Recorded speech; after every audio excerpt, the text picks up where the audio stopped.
রাসূল বললেন ওয়ালা বিকুল্লি শারাতিন নাসুফি হাসানা। হ্যাঁ, তোমরা যদি ভেড়া নিয়ে দুম্বা নিয়ে কুরবানি করো, ওই ভেড়া ওই দুম্বার গায়ে যত পশম আছে প্রত্যেকটা পশমের বিনিময়ে তোমাদেরকে নেকি দেওয়া হবে, সওয়াব দেওয়া হবে। সুবহানাল্লাহ। মুহতারাম হাজিরিন,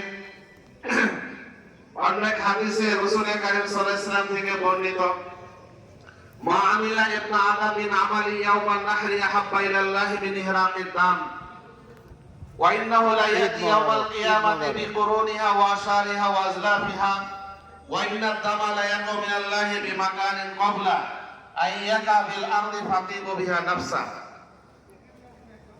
যে মা আমিলা ইবনে আদম মিন আমালি ইয়াউমিন নাহার, নাহার মানে এই কুরবানির দিবস, যেই দিন রক্ত প্রবাহিত করা হয় এই দিনকে নাহার বলা হয়।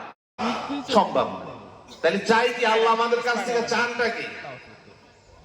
তাহলে আল্লাহ চান ওয়ালাকিন্না তাকওয়া মিনকুম, তোমাদের তাকওয়াটা আল্লাহ চান।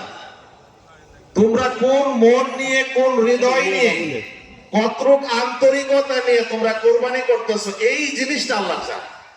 তাছাড়া আল্লাহর কিচ্ছু চায় না। এই কোরবানির পশুর গোশত সবকিছু আমাদের কাছে থেকে যায়, কিন্তু যদি আমরা